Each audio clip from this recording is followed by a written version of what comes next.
Hi, everyone. I'm Carly. And I'm Sophia. And this is Away She Goes, a podcast from Her Adventures.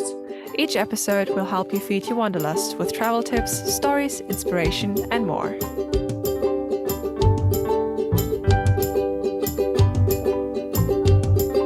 Away she goes. Hi, everyone, and welcome to another episode of Away She Goes. I'm super excited for this episode because we have a very special guest. Resham Gupta is a flight attendant for a long-haul international airline, and she's come on today to talk to us about some of the aspects of being a flight attendant. Resham, how are you? Hi, Carly. Hi, Sophia. Thank you so much for the lovely introduction. And I'm doing great. How are you guys doing? We're great. I'm so excited to hear some of your stories and some of your tips. So I'm excited to share them with you. That's okay. So to start out, before we get into kind of the nitty gritty, would you mind just giving our listeners a little bit of background about you and your travels? Absolutely. So my name is Resham Gupta, and I have nearly 2 decades of flying. I started off with a small domestic airline in India. Then I joined an international airline, and I've been flying with them ever since 2006. Wow. Oh, wow. Yes. Takes me to lovely places, different destinations. So it's been fun. I've had fun. I've really had fun, and I'm still having fun. That's so cool. So the first question that I would have for you is probably the one that we're all thinking right now. Is being a flight attendant really as glamorous as everyone thinks it is? Because it's hyped up to be super cool and you get to fly all these interesting places. Can you tell us a bit about that? Certainly, Sophia. So people think there's glamour associated with this job, and there is to some extent. You know, when flight attendants say, "Oh, I have a 5-night Caribbean on my roster," so that sounds really glamorous, but the job itself is far from glamorous. So, for instance, it's not really a pretty sight when nearly half the cabin is throwing up, during turbulence. It looks really glamorous, but it's an extremely hard job. We get paid to travel to beautiful places, yes. But, more often than not, we're so jet lagged and exhausted that when we reach our hotel rooms, that sometimes we hardly even step out. So one of the things that I would actually like to tell some of our listeners out there, that if you do want to become a flight attendant, do your research carefully, before you make your mind up. You will either love it or hate it. That being said, it's definitely a really fantastic, a very good opportunity for people with wanderlust, with all the free flights, that we get. And it's not just for ourselves, but even for our friends and family. So yeah, it's all good at the end of the day, but it's definitely not as glamorous as it looks. And that you actually kind of touched on a point that brings me to a question that I'm sure a lot of people also have is, how does one become a flight attendant? Can you give us kind of an overview of what that process is? I've heard that it's very rigorous. The training and the interviews are very rigorous. So there's this interesting bit that I'd like to share with you. It's not really that easy to get a job as a flight attendant. Apparently, according to some statistics, becoming a flight attendant with Delta Airlines, that's one of the bigger airlines in the United States of America, it's actually on the list for the top 15 things that are harder than being accepted into Harvard University. So you stand a better chance. Wow. Yeah, right. Wow. Yeah. It is. These are statistics. These are facts. I'm not making them up. Wow. So, yeah. So it's harder than being accepted into Harvard University. You stand a better chance of being admitted as a student at Harvard than you do working with Delta. So that being said, I personally feel that there are a few pointers, which can make you stand out if you have to apply for an interview. But the first process is wanting to get to that interview phase, right? So most big airlines have a website of their own where they have a careers section. And usually when they are hiring cabin crew or any other, job profile, they advertise it on their website. So to all the aspiring flight attendants, I would suggest that every now and then keep a lookout on these websites. So for instance, if you want to become a flight attendant with a Singapore airline or an Emirates, these are like two of the biggest airlines that we have right now. So just make sure that you keep checking their websites. And every now and then, although right now the times are not so good, but this is when, before the pandemic, they would come up with advertisements for cabin crew almost every fourth month. So 4 times a year, there were recruitments going on with these airlines. And most airlines tend to do that. Another thing that I would like to touch upon is there are a few attributes that most airlines look for in their flight attendant. Things like, you have to be a well-presented person, a certain standard of grooming that needs to be a part of your personality. Then things like, being calm, being able to work under pressure. All of this is going to be, when you go for interviews, they'll have things like group discussions or like a one-on-one interview. So they're basically testing you at every stage. So these are some of the things, some of the attributes that I find that most flight attendants seem to have in common is number 1, patience. Number 2, being calm, being composed in any situation. Number 3, the ability to make decisions at 35,000 feet. You need to be quick, you need to be smart. So these are the 3 attributes, according to me, that a lot of flight attendants have in common. What would you say are like the pros and cons? So what are some of your favorite things about the job, and what are some things that you kind of see as like a drawback to the job?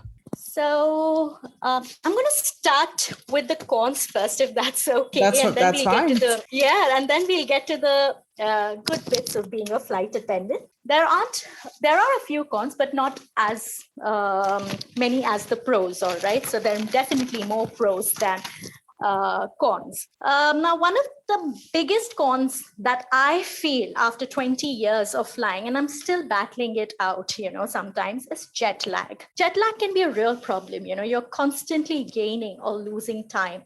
It can have an adverse effect on your sleeping patterns. And one of the most common issues that most flight attendants have is that of insomnia, sleep deprivation. We're almost always battling it out with our need to get enough sleep. And another con that I would say is the fact that it's not really a typical 9-to-5 job, if you know what I mean. You don't really get to spend so much time with your family if you're in a job like this, and especially if it's a long haul, and especially if it involves layovers. So if you're one of those people that's like a proper family-oriented person and who likes to go back to her house every night for dinner, or likes to have her every weekend off with her loved one, then in all honesty, this is not the job for you. And you will know it within the first year of flying. You will actually know whether you like it or hate it. And with flying, when you're a flight attendant, there's no in between. You either love the job or you hate it. So within the first year of flying, you will actually know that this is one job that's not really, meant for you, or this is the job that you would end up doing for the rest of your life. So it's either or. All right. So the fact that I've been flying for almost 20 years now, so this is clearly the job. So jet lag and being away from the family, these are 2 cons according to me. Now let's get to the pros, and there's quite a few pros. The first pro, of course, is very, very obvious, which is you get paid to travel. So one of the most significant benefits that you will actually find available to flight attendants is the ability to travel. You can often fly for free or even at a reduced rate. We get paid to fly to a new city. And like me, for example, I work for a long haul, then I'm provided with a hotel and an allowance upon arrival, right? So that's like the biggest pro, that is being paid to travel. And another thing that I would like to mention is the flexibility that a job like flying offers. Now, like I said, most people have a typical 9 to 5 job. We don't have that. We get a roster, all right? So we could have like a 5-day roster, 2 days off, or a 4-day roster, 3 days off. And more often than not, if there's, if there's a particular flight that I do not want to do, I can actually swap it for days off. I can get in touch with my colleagues and tell them, hey, listen, I've got a London on so and so date. Would you like to take my London and give me your days off instead? So there's a lot of flexibility that this job offers. Sometimes, if I want to make extra money, I can take a flight off another person and make extra money. If I want to, maybe just take it easy, maybe just go away for a few days, and God forbid, if I've got a flight on those dates, I can actually call up my colleagues and, ask them if they'd like to take my flight off me. Of course, you're losing out on the money, but then you gain those many days. So this is one of this pro, according to me, like this is my favorite thing, that I can manage my roster if I wanted to. I can actually decide more often than not all the time, but more often than not, I can actually decide the days that I'd like to work. I can even put in a request. I can bid for my flights if there's a certain destination that I like going to. So I can bid for that destination. So it allows me a certain, degree of flexibility. And because of which a lot of women, especially, work when you become a mother, this kind of flexibility is really appreciated by women mostly, so there's that pro. And of course, the opportunity to meet so many people, so many new different people from all around the world. You end up making friends, you end up learning so much about different cultures, so yeah, it's a good life, actually. It's a really, really good life. Sounds amazing to me. That's so much fun. That's so cool. Like, I had no idea you could like swap that much. And yeah, you could swap off your flights. I've practically given, once I remember, there was this 1 month that I just didn't want to fly. I had some other engagement. So I could even have like a hobby or a passion on the side that I can pursue. So the entire month, I think I must have had 3 flights. I gave all my 3 flights away. I actually have a question that came up. So I'm not sure what like your longest route is that you've flown, but what is it, at a typical like 9 to 5 job, you'd have a break in there for lunch, or you'd have a couple of breaks. So what does that look like in the air if you're flying for a certain amount of time? Like, what is the criteria for like getting a break if you're on a long haul flight? And what does that look like? I know that bigger planes kind of have set cabins for flight attendants and for pilots. So could you tell us what like a break would look like in the air? Yes. So I, on flight, for instance, on a typical, say, like I'm flying to London, all right, a typical flight would be about 9 hours long to London, Delhi, London. I'm based out of India, so I fly out of Delhi, and on a big wide-bodied aircraft. So we fly on Boeing 787 Dreamliner. It is actually a dream to work on. It's a beautiful aircraft. So we've got something known as called the crew rest area, which is like a cordon of air. It's the area is cordoned off, okay, and passengers do not have access to it. There's a little door that leads to a cute little cabin which has like 7 bunks, and that's where we get our crew rest. So on a 9-hour long flight, we could get like anything between 45 minutes to 2 hours long break. We actually go and sleep. We like wake up feeling very refreshed, after the crew break. So so it's not all 9 hours of like being on your feet, but there are days when, if it's like a really, really busy flight, we may not even get rest. But that doesn't really happen that often. It's a pretty rare thing. More often than not, we end up getting at least 45 minutes of break time on a long haul, where we can just go change into our pajamas, maybe have a quick nap, and then come back to the cabin feeling all refreshed. That's so interesting. This whole thing is so interesting to me. It is. It's nice. So it's like, for instance, if there's this a crew complement of 12 crew, right? So the breaks can be divided like into 3. So we split the crew into 3 sometimes in a span of say maybe 4 hours. So each of us, ends up getting maybe like 1.5 hours crew rest. when between the services, like you have two main services on a long haul, and between the services, when it gets a little quiet, when passengers are busy watching their in-flight entertainment, there's not really much service to do. So that's when we take our breaks, keeping in mind that there's always cabin crew presence in the aircraft. So even the 4 that get taken off the crew complement, the 8 that are left behind are always patrolling the cabin. We can't obviously have like smoking breaks on board, but yeah, Right. but yeah, like I've had flights when I've had like proper 2.5 hours of break, So it sometimes doesn't feel like work when you actually get to sleep right in the middle of your work day. Like proper 2 hours long sleep in your pajamas. And then you wake up feeling, oh my God, where am I now? Yeah, you definitely can't do that in the office. You can't. You can't. I mean, there have been instances I've woken up from crew rest and it took me like 10 minutes to gather my senses. And I'm like wondering, am I really on an aircraft? Oh, okay, time to get back to work. So you get back from crew rest and you're like right there in front of a cart doing tea, coffee. So it's bizarre, but it's fun. When I take naps at home, I wake up and I'm like, where am I? What day is it? I can't imagine doing that midair in the middle of the flight, like working. Yeah, that happens. You've got to pinch yourself. You've got to like really like have a nice shot of espresso to wake yourself up sometimes. 1 cup of coffee for the passenger, 1 cup of coffee for me. 1 cup of coffee for me first. Yes. And so yeah.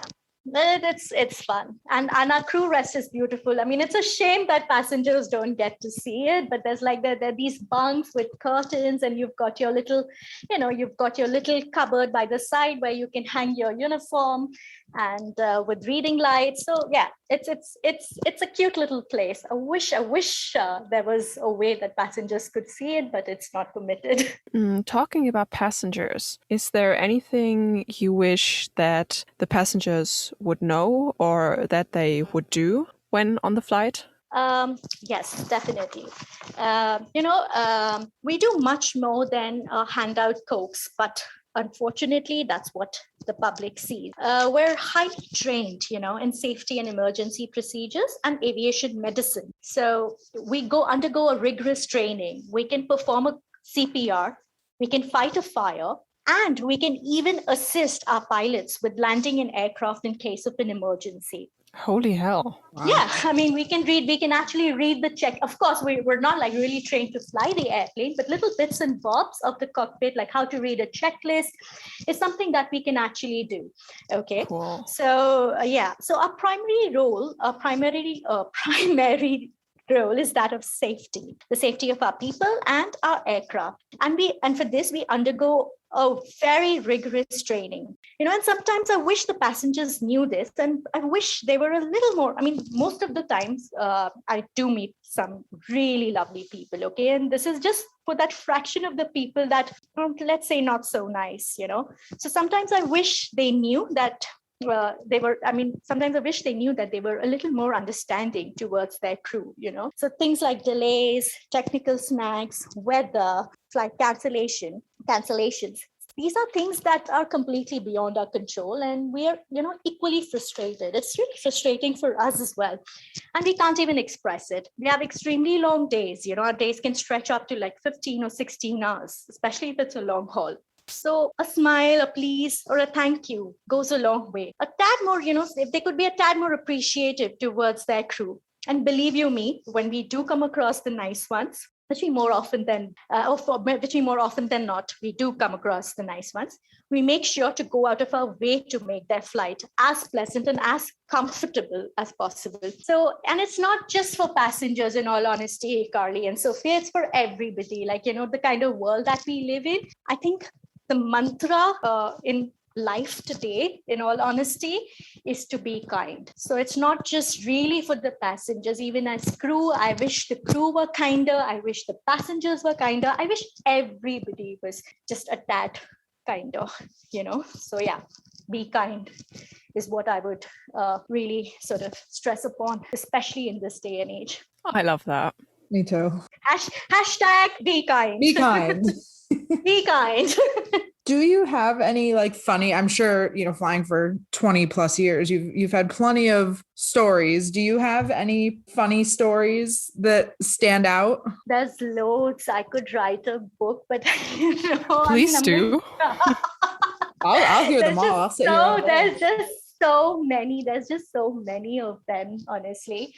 But this is embarrassing. More than funny, they're embarrassing moments. And when you look at those moments in retrospect, like when I'm talking to you guys about it right now, that's when they sound funny. But when you're right there in the middle of this moment happening, then it's not so funny. It's just plain embarrassing. So yeah, one of these flights again, it was a fairly like quiet flight, and at 2 a.m, when everyone's fast asleep, all right, there are no call bells going ding ding ding, and we're just basically like figuring out how to kill time. And I thought it was a brilliant. At that point of time, I thought it was a brilliant idea to show my colleague the Surya Namaskar. Now, the Surya Namaskar is a yoga routine. It's called sun salutations in English. If you Google it, you will know. So there's like a set of poses that you have to do, like 12 poses that form a Surya Namaskar. And it's extremely good for your overall body health and your mental peace and all of that. So I thought this is a brilliant time to show this colleague of mine the Surya Namaskar. And I start off. So there's this one pose, all right, in the Surya Namaskar routine that's called the downward dog. Now, if you Google it, you will see the image. It's a bit awkward. Okay, so basically, the downward dog is like when I'm on my fours and my body is in an inverted V. So my bump's like right up in the air. Okay, it's sticking right up in the air, and I'm all on my fours in the back galley, which is like a nice big spacious galley. So this bum of mine, this big fat bum of mine is right up in the air, and this cute guy walks in, in the cabin. Yeah, and my skirt, it's really weird. It's so awkward. I can't see him because my bum's facing him, right?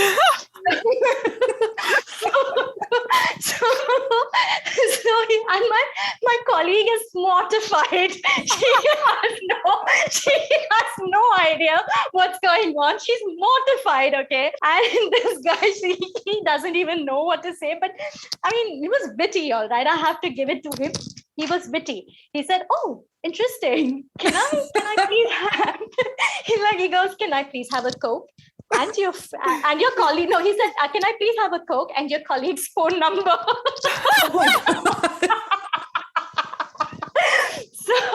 Go, girl. There I was. I thought it was just the right time to show my colleague the Surya Namaskar. So yeah, you have to Google this pose, all right? It's called the downward dog, and you'll know exactly what I mean. Yeah. So yeah. That's hilarious.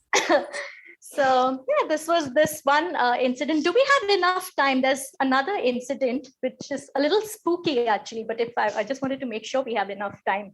We'll make go the for time. it. Go for it. Yeah, so this hasn't happened on my flight. I cannot take credit for that. So I think if I'm not wrong, I don't think I would like to take the name of the airlines that this incident happened on. That's fine. It's spooky, all right. So this flight attendant is working in the economy class cabin, all right, and she comes across a lovely lady in the economy cabin, and the lady wants to basically lady tells the flight attendant that her husband's flying in first class, and he is used to having his tea a certain way, like maybe like a tablespoon of milk and a dash of and a little bit of sugar. And could the flight attendant be kind enough to offer him this tea at 4:00 evening, like 4 p.m. So as any good flight attendant, like if I were to come across this lovely lady telling me that her husband's flying in business and she's in economy, and I'd be like, oh my God, so sweet that she's looking out for her husband. Right. And I would do just that, right? So this girl, she goes to the business class and goes exactly to that passenger because the wife told her where the husband was sat, and brought him a cup of tea exactly the way he likes it. And he was obviously flabbergasted, and he was like, oh, wow, how did you know that this is how I like to have my tea? She's like, your wife's sitting in economy at so-and-so seat, and she told me that this is how you like your tea. So the husband was proper spooked out. He said the wife's dead and she's No. being carried in the undercarriage of the same aircraft. No way. What? So yeah, there are stories like that have happened, in our flying world. So it's not all fun and interesting. These things can actually spook you out sometimes. Damn it, it's 30 degrees here and I have goosebumps. Wow. Yeah. Isn't that that's like one of my favorite stories ever. Like, So I make it a point to tell. So she was she was under the airplane. So she was on the flight as well. She was on the flight, but in the cargo, obviously, of the plane. So it was like a proper spook story. Wow. Yeah. So one funny story and one a little spooky. I'm like mind blown by that one. Yeah, I don't know how much of it is true, though, to be honest, but these are the stories as flight attendants we keep hearing, like they get passed on from one generation of flight attendants to the next generation of flight attendants. So yeah, but this apparently happened, and I even know the airline, but I don't want to take its name, airline's name, but I know exactly where it happened as well. That's flying. It's comedy. It's drama. It's drama. There's a lot of drama. There's a lot of fun bits. So like every job, to be honest, has their challenges, and always some challenges to face in every industry. But for most, I would say that flying is a very, very rewarding experience, really rewarding. The kind of experiences that you take, the kind of people you meet when you fly, how they inspire you. It's another level altogether. I think that sums it up perfectly. I love that. So that's all the time we have for today's episode. And wow, what an episode it was. We laughed, we were scared, and it's been also super informative. Thank you for being on the podcast, Resham. And do you have some last words for our listeners, or maybe somewhere they can follow you online? Thank you so much, Carly, and thank you so much, Sophia. It was absolutely amazing to talk to the both of you, and it's so much fun discussing flying, something that I'm truly passionate about. It's like 3 airlines, 2 decades, and literally just one passion, and that's flying. So yeah, I love flying. And to all the other flying cabin crew or flight attendant aspirants, do give it a shot. If even if it is something that you would like to do for a short while, it's not a job, to be honest. It's not a career. It's a lifestyle, and once you get used to this lifestyle, believe you me, it will be very hard for you to adjust to any other lifestyle. So yeah, all the best to whoever wants to apply to become a flight attendant, and I hope you get your dream job. And yes, I'm on LinkedIn. If you'd like to follow me on LinkedIn, I post some interesting stuff on LinkedIn, and my LinkedIn handle goes by the name of Resham Gupta. It's an open LinkedIn account, so you could either send me a connection request or you could follow me as well. That's all for this episode. If you'd like more Away She Goes in your life, make sure to stop by heradventures.com/podcast. That's where you can fill out a form if you're interested in being a guest on the show. And you can also write to us at awayshegosgwt@gmail.com, or leave us a message on our Google voicemail from any phone or computer at 1-563-503-6323. To follow our adventures, you can follow me on Instagram at Carly Sees the World. Carly is spelled Carli. You can also follow me at Sophia AEZ. Sophia is spelled Sophia. Away She Goes is part of Her Adventures, a community dedicated to radically redefining travel to be inclusive, sustainable, and empowering. You can learn more about Her Adventures, find travel tips and support, shop travel-themed items made by our members, and join our Facebook group with nearly 100,000 women all around the world. All at heradventures.com. We can't wait to connect and explore with you. Away she goes.